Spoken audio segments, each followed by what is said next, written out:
You're listening to the St John's Diamond Creek podcast. This episode presented by Youth and Young Adults Minister Kirk McKenzie.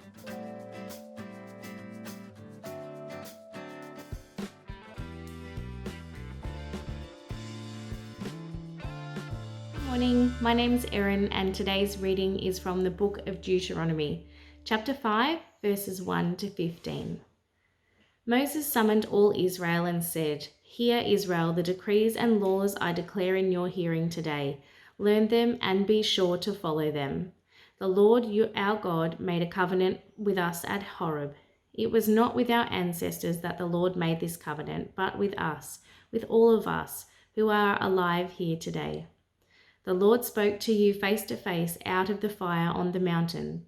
At that time I stood between the Lord and you to declare to you the word of the Lord, because you were afraid of the fire and did not go up the mountain." And he said, "I am the Lord your God, who brought you out of Egypt, out of the land of slavery. You shall have no other gods before me. You shall not make for yourself an image in the form of anything in heaven above, or on the earth beneath, or in the waters below. You shall not bow down to them or worship them, for I, the Lord your God, am a jealous God, punishing the children for the sin of the parents to the third and fourth generation of those who hate me, but showing love to 1,000 generations of those who love me and keep my commandments. You shall not misuse the name of the Lord your God, for the Lord will not hold anyone guiltless who misuses his name. Observe the Sabbath day by keeping it holy as the Lord your God has commanded you. 6 days you shall labor and do all your work, but the seventh day is a Sabbath to the Lord your God. On it you shall not do any work, neither you, nor your son or daughter, nor your male or female servant, nor your ox, your donkey, or any of your animals, nor any foreigner residing in your towns, so that your male and female servants may rest as you do. Remember that you were slaves in Egypt, and that the Lord your God brought you out of there with a mighty hand and an outstretched arm. Therefore, the Lord your God has commanded you to observe the Sabbath day." And this is the word of the Lord. Before the whole pandemic situation kicked off, I noticed there was a bit of change in the way Aussies were greeting each other, at least in my part of the world.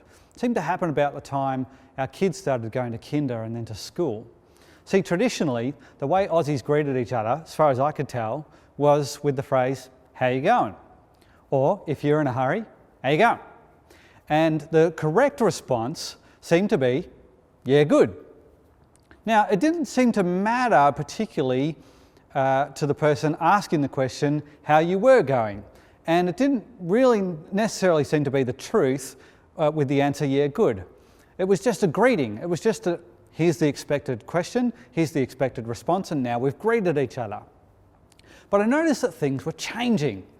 And that as I was talking to parents at drop-off, at kinder or at school, instead of saying, "How you going?" we were starting to say, "You busy?" And instead of the expected response being, "Yeah, good," the expected response became, "Oh, flat out." But just as it was with the old greeting, no further conversation was engaged in. People didn't go, "Oh, you're flat out. Oh, what's caused you to be so busy? Are you okay? What's happening in your life?" It was just normal. That's what was expected. Of course you're flat out busy. Duh. And if you did actually bother to find out what was going on in their life, usually there wasn't any particularly traumatic circumstances going on, no emergencies that would have been cramping that person's time or energy or resources. That was just normal life, being flat out busy. Now, we're in the middle of the COVID situation at the moment. And we come to situations where we go, well, I can't wait for things to go back to normal. At the time of recording, we are just hours away from the new law coming in Melbourne, where we have to wear masks when we head outside. And so, of course, when we say, I can't wait for things to go back to normal, we're referring to pre-COVID times when we can do things like shake people's hands, hug, have people over to a house, visit other people, that sort of thing. And of course, when we think about those things, we're all looking forward to a time when we can do that again. But there are other things about normal life before the coronavirus hit and before we've had all these restrictions come into our life that weren't great. And actually, that normal life had a bunch of problems.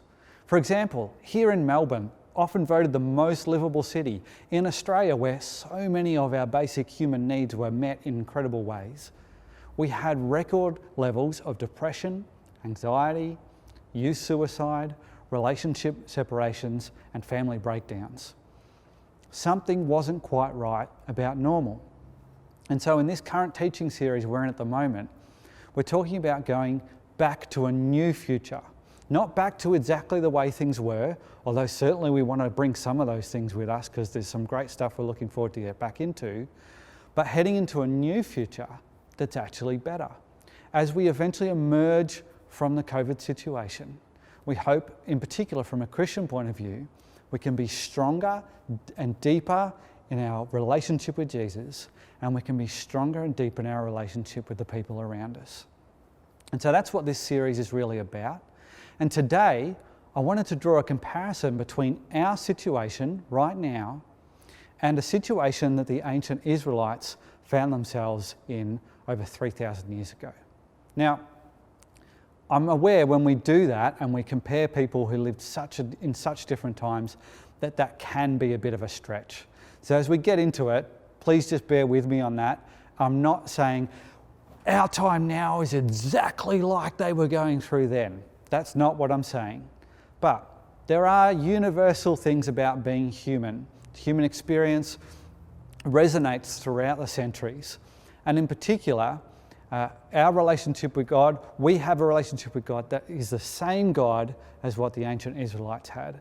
And so there is things that we can learn from their situation that we can bring into our current unique point in history. So we're going to look at the particular point in history where the Israelites had escaped slavery from Egypt.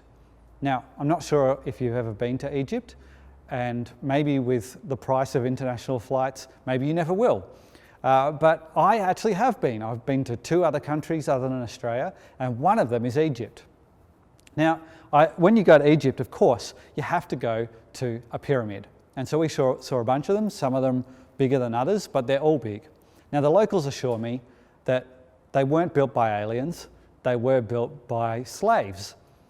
And when you look at the pyramids, you stand next to them, you just go, oh, Bag's not been a slave in Egypt.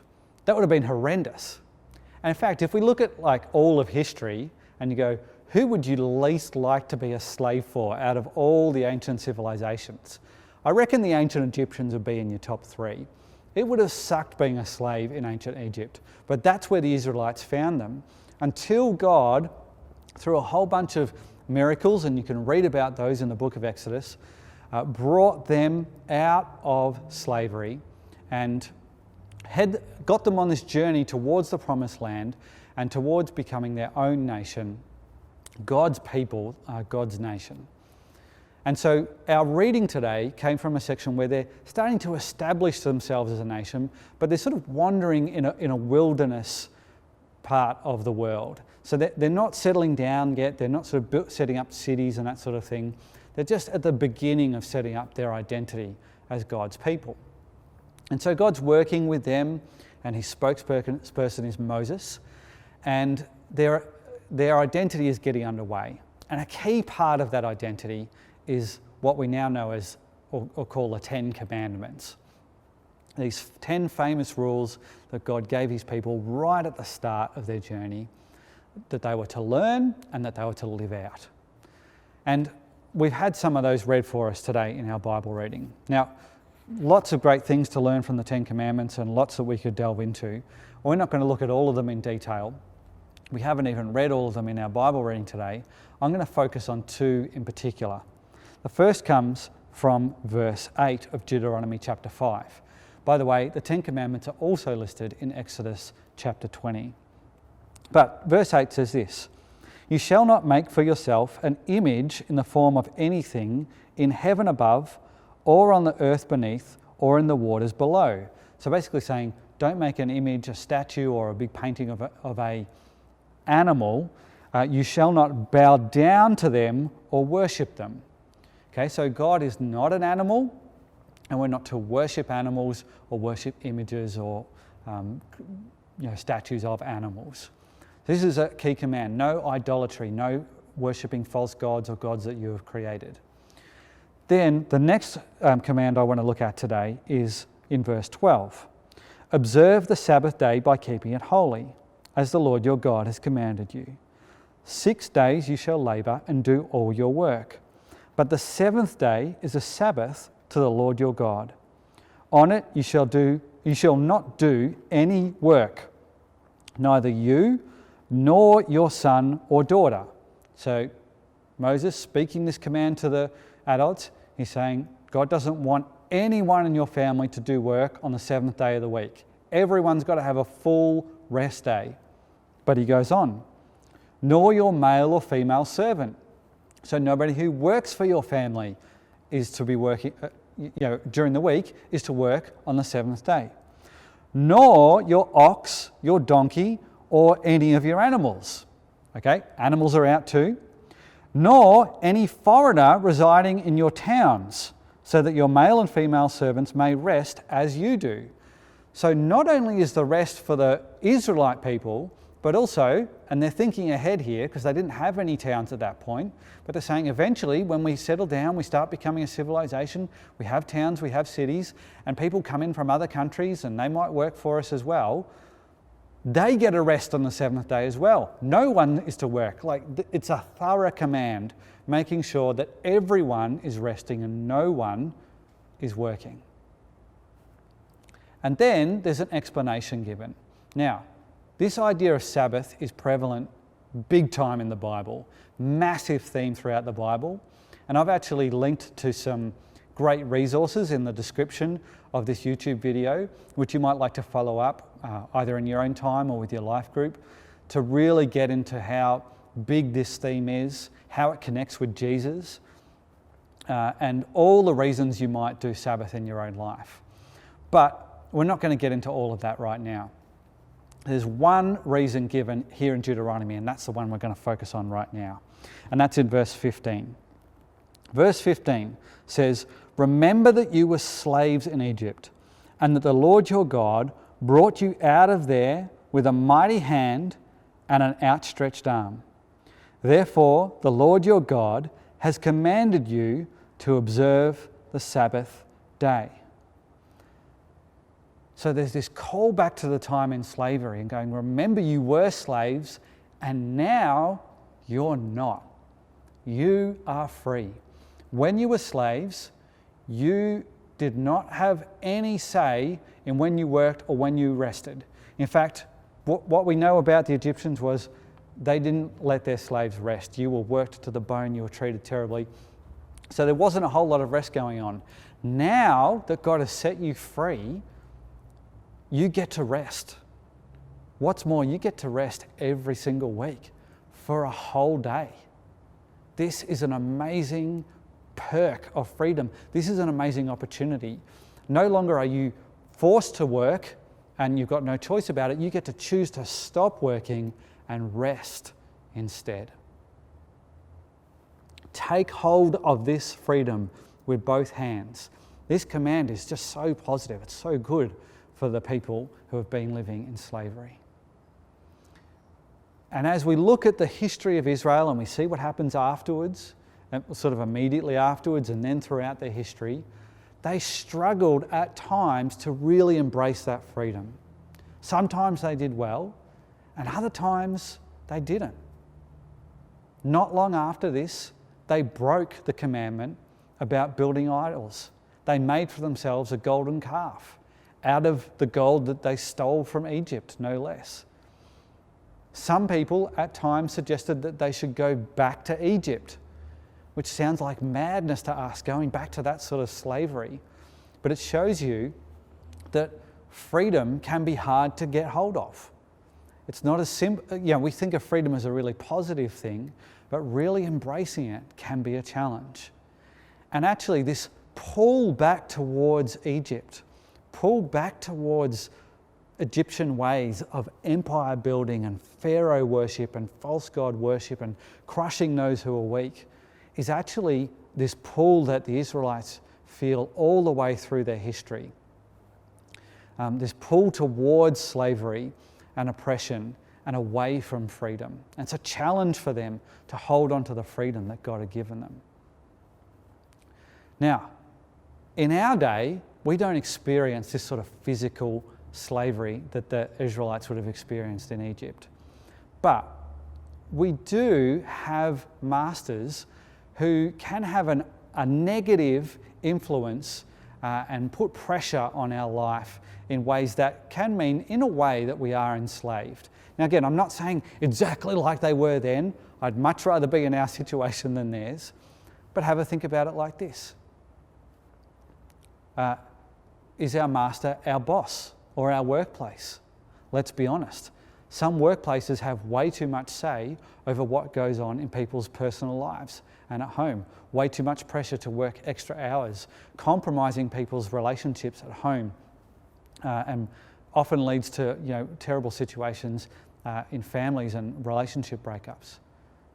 Sometimes our master is our debt. We need to be flat out busy all the time because we need to take all those extra shifts in order to pay off the mortgage or in order to pay off the debt or the loan. Sometimes our fears are our master. We fear missing out. Fear if I don't take that opportunity at work, or I don't give my kids that extra curricular opportunity, or the second or the third or the fourth extracurricular opportunity, then somehow they'll miss out on an amazing, awesome experience. Or if I don't do that extra social thing, even though I'm exhausted and I know I need to work and I'm way too flat out, but maybe if I don't do that, I'll miss out on something special, and we have that fear. A lot of this comes down to people pleasing, doesn't it? Some of you will be a people pleaser. Many of us will be.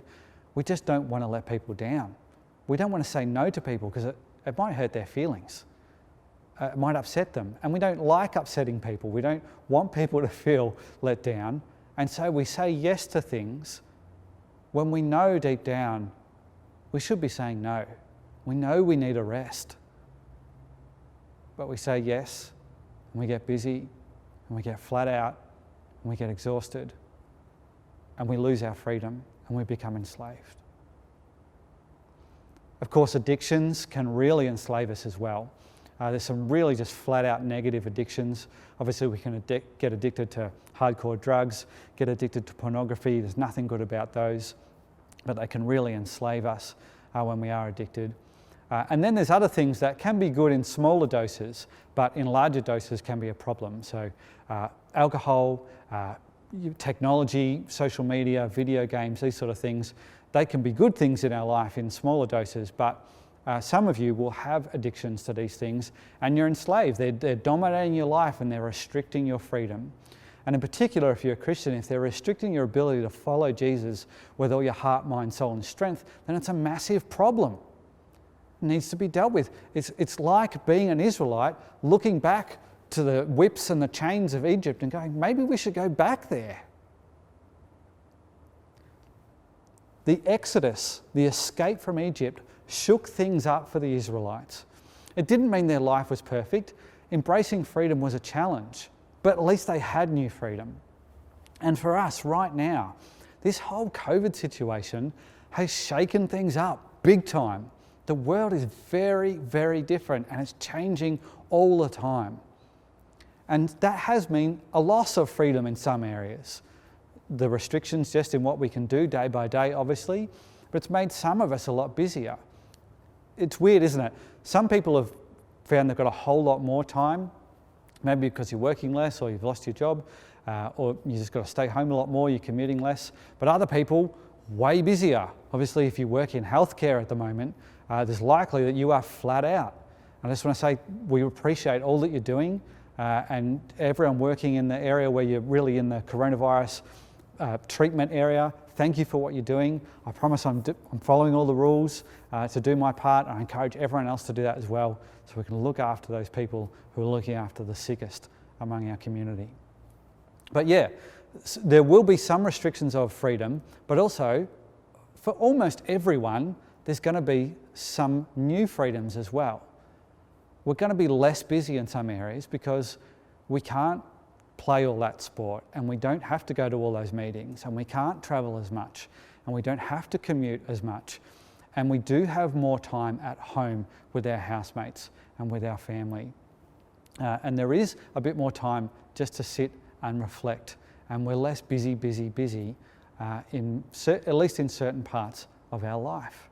So there is this amazing opportunity. And the question is, will we embrace that freedom, or will we, as Tim talked about last week, just sort of sit it out, distract ourselves throughout the pandemic, and then as soon as the restrictions are lifted, just snap back into a slavery mode? And I guarantee you, the slave masters will be ready to put you to work as soon as we go back.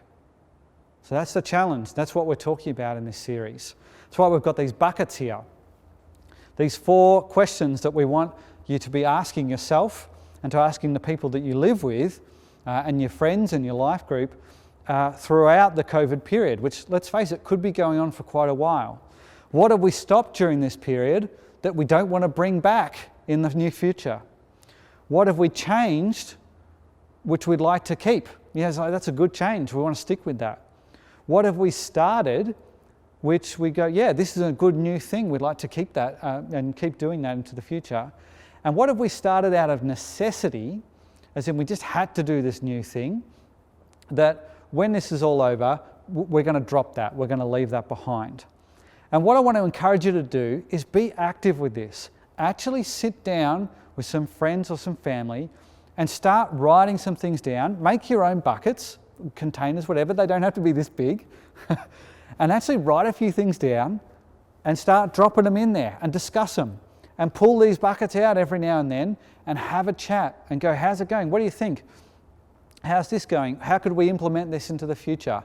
And really start to apply it into your life and to the life of the people that you live with, and maybe the people that you work with and your friendship circles. Now, to finish, one thing that I think we should really look to embrace, if you haven't already, is the idea of Sabbath rest. This idea of a 24-hour period every week where you don't do any work, paid or volunteer, and you rest and you just appreciate your relationship with Jesus and all the good things that God has for us. Our family has been doing this for the last 4 years. It's been a bit of a focus of our church over the last 4 years, actually. We've gone all in on it, and we are never looking back. It has been awesome. In fact, I was thinking about it during the week and thought, well, what would it be like to go back to life where we didn't do it, where we didn't have this 24-hour period of rest? We call it rest day. And it's unbearable to think about. It's just like, no way, I don't want to do that, never. So here's the thing. Some of you will be doing it. And if you are, awesome. And what I want to encourage you to do, if you are doing it and you're getting benefit from it, please share the positive stories. Don't do it in a judgmental way. Don't go, well, you really should be doing Sabbath. That's not the way Jesus taught about Sabbath and not what he encouraged. But just share positive stories about the benefits of resting in this way that God has provided for us. And if you haven't, but you are a follower of Jesus, take on the challenge and just start. Think of it like learning to ride a bike. You're going to be a bit unco about it at the start. Nobody gets on a bike and is good at it straight away. Usually you're pretty wobbly. It takes a while to get used to. But eventually there'll be that moment. I don't know, if you've learned to ride a bike, you might even remember that moment where suddenly you go, I think I've worked this out. I've worked out the balance. I've worked out the pedaling. I can go quite fast now. And then you just get in a nice straight section and the wind's blowing past you and you're going fast and you feel that freedom of riding at speed and you go, this is why people enjoy riding their bike. And that's a very similar experience with Sabbath. You've got to get started. You've got to get used to how it'll work for you, how you rest, your personality. how you re-energize, what works for you, how you best connect with Jesus in that particular situation.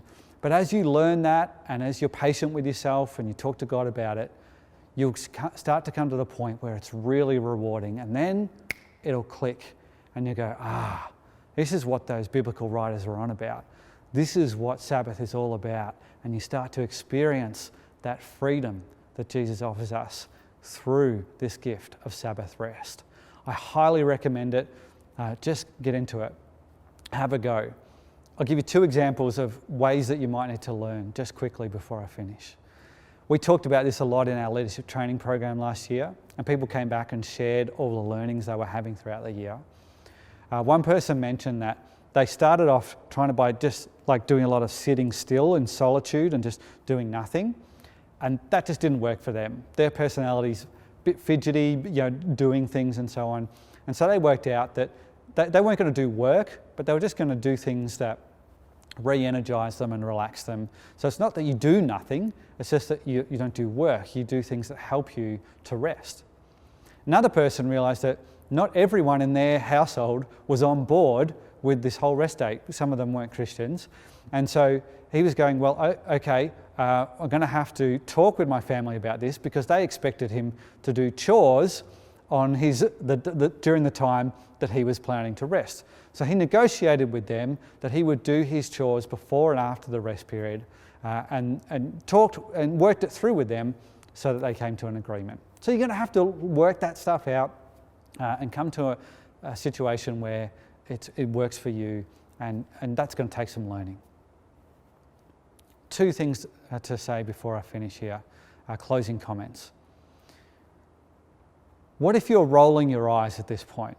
There'll be a number of people watching, and maybe it's you, who are dismissing this last section here on implementing Sabbath in your own life. Maybe you're on board with the whole positive freedom thing, but when it comes to actually doing 24 hours, you're moving on, or mentally you've moved on already.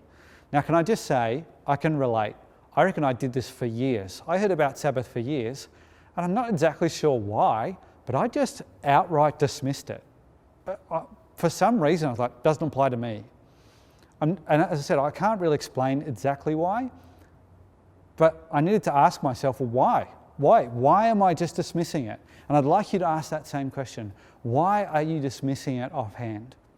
Do you actually have a really good reason not to give it a go? Or are you just parroting the views of a master? Are you just a slave parroting the views of your master? The one that's making you flat out busy, exhausted, tired, anxious.